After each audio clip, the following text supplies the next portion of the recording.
हम जब भी पढ़ाते हैं आपको कोई भी चैप्टर हो तो शुरुआत में ही बतला देते हैं कि चैप्टर को समझने के लिए या किसी भी बात को समझने के लिए सबसे पहले ज़रूरी होता है उसके मीनिंग को जानना, उसके अर्थ को समझना। तो सबसे पहले हम लोग ये भी जानते हैं कि जैसा नाम जिसका होता है उसका वैसा ही काम होता है। तो हर चैप्टर का अपना कुछ ना कुछ नाम होता है और उस नाम के अकॉर्डिंग ही, उस नाम के अनुसार ही उस चैप्टर का काम भी होता है।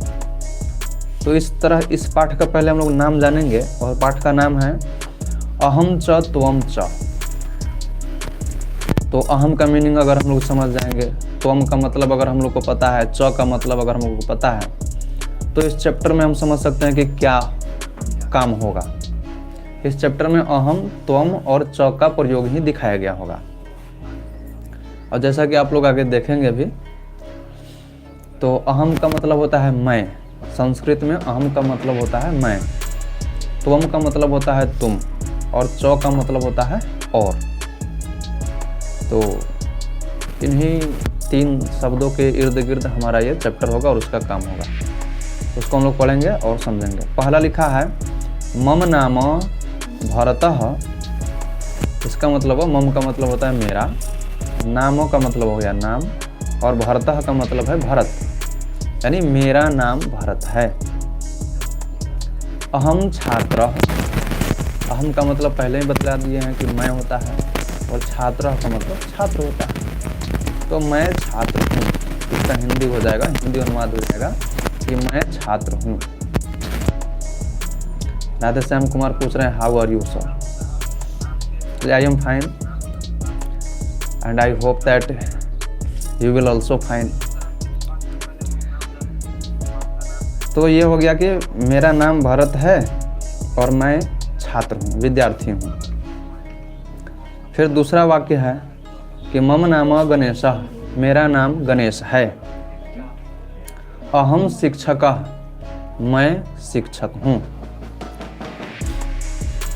उसके आगे लिखा है मम नाम गौतम। मेरा नाम गौतम है। अहम चिकित्सकः। मैं डॉक्टर हूँ। चिकित्सक कहते हैं डॉक्टर को, इंग्लिश में डॉक्टर कहते हैं, हिंदी में चिकित्सक कहते हैं, संस्कृत में भी चिकित्सक कहते हैं। और इसका फोटो भी बगल में दिखाया गया है चैप्टर में, तो आप यहाँ से किताब में देख भी सकते हैं कि जैसा नाम है वैसा ही काम है। आगे नेक्स्ट पेज पे है मम नाम राघवः। अर्थात मम का मतलब पहले बता दिए मेरा, नाम का मतलब नाम और राघव का मतलब राघव। मेरा नाम राघव है। इसका हिंदी अनुवाद क्या होगा? मेरा नाम राघव है। अहम कृषकः। मैं कृषकः मतलब होता है किसान, तो मैं किसान हूँ। और इसके बगल में आप अपने पेज पे देखेंगे कि एक किसान का फोटो भी दिखाया गया है ना। तो जैसा नाम होता है वैसा ही काम होता है। इस फोटो को और इस वाक्य को पढ़ने के बाद हमको ये पता चल जाता है। इसलिए हम लोग किसी भी शब्द को पहले जानने का प्रयास करेंगे, इसका मतलब क्या होता है। जैसा नाम वैसा काम, इस बात को हमेशा याद रखिएगा। चाहे आप कोई भी सब्जेक्ट पढ़ते हैं उसमें यही बातें आती है कि जैसा शब्द रहेगा उसका मीनिंग भी उसी के अकॉर्डिंग रहता है, उसी के इर्द गिर्द रहता है। अब आप ये पूछ सकते हैं कि सर शब्दों का अर्थ कैसे जान पाते हैं, इसको क्या रटना ही पड़ेगा? तो रटने की ज़रूरत ज़्यादा नहीं पड़ती है। किसी भी शब्द का अगर आपको अर्थ जानना है तो उसके लिए हम आपको बतलाए थे कि 4 रास्ते होते हैं। पहला होता है संधि के द्वारा। आप उन शब्दों का संधि विच्छेद करके भी उसका मीनिंग समझ सकते हैं।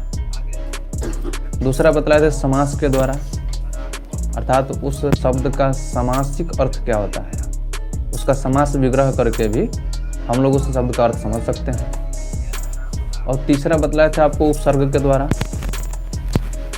कि शब्दों के पहले जो शब्दांश होते हैं शुरू में उसको उपसर्ग कहते हैं। तो उपसर्ग के द्वारा भी हम लोग शब्दों का अर्थ समझ लेते हैं। और चौथा बतलाए थे प्रत्यय के द्वारा, जो लास्ट वाला शब्दांश होता है शब्द का, किसी भी शब्द का, उसको प्रत्यय कहते हैं। और वो जुड़ करके किसी शब्द का अर्थ परिवर्तन करना चाहता है, तो यहाँ से भी हम लोग शब्दों का अर्थ समझ सकते हैं। अगला वाक्य हम लोग देखेंगे, इसमें लिखा है मम नाम मेनका। इसका अर्थ क्या होगा, हिंदी अनुवाद क्या होगा? इसका हिंदी अनुवाद होगा कि मेरा नाम मेनका है। अहम छात्रा, मैं विद्यार्थी हूँ। मम नाम प्रिय, मम नाम प्रियम वदा। एक और है जिसका नाम है प्रियम वदा। ये कह रहा है कि मेरा नाम प्रियम वदा है। अहम शिक्षिका, मैं शिक्षिका हूँ। इसका हिंदी अनुवाद क्या होगा? मैं शिक्षिका हूँ। चूंकि स्त्रीलिंग है तो शिक्षिका ही कहेंगे। और इसके बगल में भी फोटो दिखाया गया है कि प्रियम वदा एक टीचर हैं और वे बच्चों को पढ़ा रही हैं। अगला वाक्य है मम नाम सुमित्रा, मेरा नाम सुमित्रा है। अहम चिकित्सका, अहम चिकित्सिक, यानी मेरा नाम सुमित्रा है और मैं चिकित्सिका हूँ, यानी डॉक्टरनी हूँ। और इसके बगल में भी फोटो दिखाया गया है कि एक मैडम जी बैठी हैं डॉक्टर के वेशभूषा में, है ना। फिर अगला वाक्य दिखाया गया है कि मम नाम राधिका, मेरा नाम राधिका है। अहम सैनिकी, और ये सैनिक हैं। इसके बगल में इनका भी फोटो दिखाया गया है। तो अब हम लोग जानेंगे त्वम का पुल्लिंग रूप, यानी पुल्लिंग प्रयोग। पुल्लिंग शब्दों के साथ त्वम का प्रयोग कैसे किया जाता है और किन किन वचनों में किया जाता है, इसको हम लोग देखेंगे। तो इसके आगे लिखा है त्वम कह। कह का मतलब बतलाया था कि कौन होता है, और त्वम का मतलब होता है तुम। अभी तक हमने अहम का प्रयोग देखा है, अब हम लोग त्वम का प्रयोग देखेंगे, ठीक है। त्वम कह यानी तुम कौन हो। उत्तर है अहम सैनिक, मैं सैनिक हूँ। अगला युवाम को, नहीं, त्वम का द्विवचन युवाम हो जाता है। तो द्विवचन के अनुसार कह का भी द्विवचन कौ लगता है। इसमें लिखा है युवाम कौ, यानी तुम दोनों कौन हो। फिर इसमें कह रहा है आवाम सैनिकों। अहम का द्विवचन इसमें लगा दिया जाता है तो आवाम हो जाता है। तो ये हो गया आवाम सैनिकों, यानी कि हम दोनों सैनिक हैं। युयम के, त्वम का बहुवचन हो जाता है युयम, तो इसका मतलब होता है तुम लोग या तुम सब। तो युयम के यानी तुम लोग कौन हो। तो वयम सैनिका। अब अहम का बहुवचन हो जाता है वयम, तो ये हो गया वयम सैनिका, यानी कि हम लोग सैनिक हैं। इसी तरह से नेक्स्ट पेज पे हम लोग देखेंगे, लिखा है त्वम कह। इसका मतलब हुआ कि तुम कौन हो। अहम गायक, मैं गायक हूँ। युवाम कौ, तुम दोनों कौन हो। आवाम गायकौ, हम दोनों गायक हैं। युयम के, तुम लोग कौन हो। वयम गायका, हम लोग गायक हैं। त्वम कह, तुम कौन हो। अहम पत्रकारः, मैं पत्रकार हूँ। युवाम कौ, तुम दोनों कौन हो। आवाम पत्रकारौ, हम दोनों पत्रकार हैं। युयम के, तुम लोग कौन हो। वयम पत्रकारः, हम लोग पत्रकार हैं।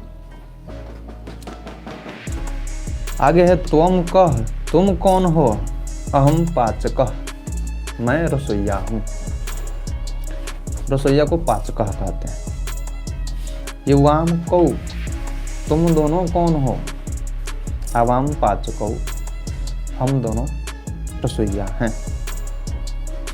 युयम के, तुम लोग कौन हो। वयम पाचकः, हम लोग रसोइया हैं। इसी तरह से अब स्त्रीलिंग का हम लोग यूज देखेंगे।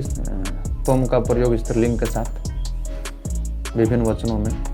तो इसमें पहला वाक्य है त्वम का, तुम कौन हो।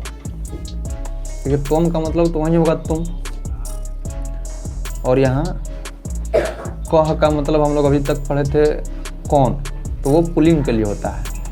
लेकिन जब स्त्रीलिंग के लिए कौन प्रयोग किया जाता है तो उसका संस्कृत का हो जाता है, केवल का, इसमें लास्ट में विसर्ग नहीं होगा। तो वहीं लिखा गया कि त्वम का, तुम कौन हो। अहम गायिका, हम लोग मैं गायिका हूँ। द्विवचन में है युवाम के, तुम दोनों कौन हो। आवाम गायिके, हम दोनों गायिका हैं। युवयम काह, तुम लोग कौन हो। तो वयम गायिका, हम लोग गायिका हैं। त्वम का, तुम कौन हो। अहम तंत्रज्ञ, मैं कंप्यूटर चालक हूँ। युवाम के, आवाम तंत्रज्ञ, तुम दोनों कौन हो। तो हम दोनों कंप्यूटर चालक हैं।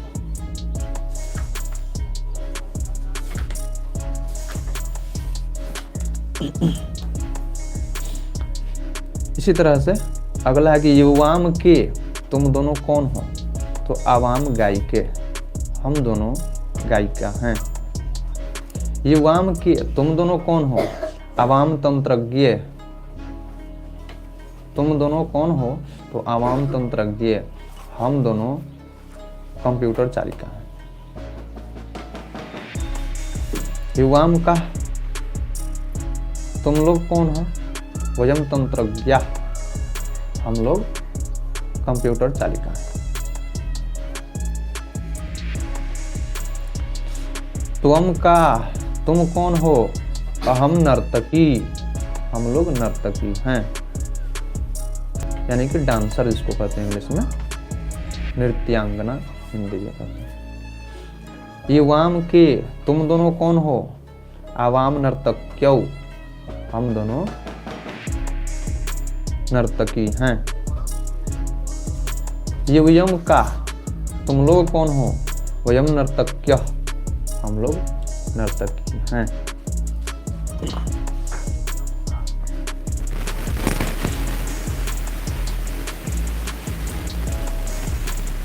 फिर अगला है त्वम का। चलिए इसको हम चाहेंगे कि हमारे बोलने के बाद आप लोग भी साथ में बोलेंगे तो ज़्यादा अच्छा रहेगा, नहीं, ताकि आप लोग को बोलने का भी अभ्यास हो जाएगा। तो हमारे साथ आप लोग बोलेंगे त्वम का, तुम कौन हो। अहम पाचिका, मैं रसोइया हूँ। युवाम के, तुम दोनों कौन हो। आवाम पाचिके, हम दोनों रसोइया हैं। पाचिका कहते हैं खाना बनाने वाली को, नहीं, उसी को ना रसोइया कहते हैं, वही बात। अब अगला है बहुवचन में कि युवयम काह, तुम लोग कौन हो। वयम पाचिका, हम लोग रसोइया हैं। त्वम चित्रकारः असि। देखिए यहाँ त्वम का मतलब होता है तुम, चित्रकारः का मतलब होता है चित्रकार, और असि का मतलब होता है हो। क्या होता है। हो। तो इन तीनों का एक साथ अगर हम अर्थ मिला दे तो हो जाएगा, ये हिंदी अनुवाद हो जाएगा कि तुम चित्रकार हो। त्वम चित्रकारः असि, तुम चित्रकार हो।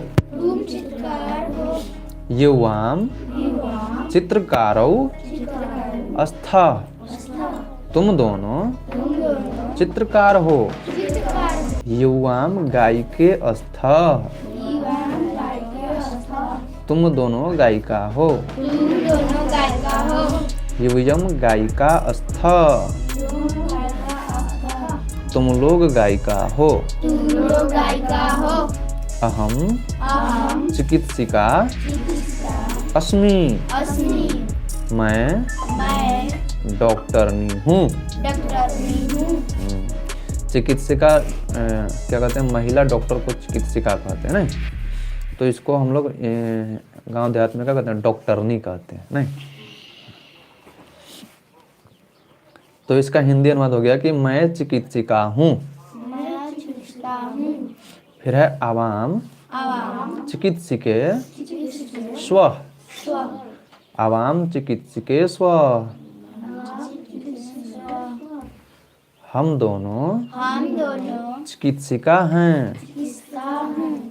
वयम चिकित्सिका अस्म, हम लोग चिकित्सिका हैं।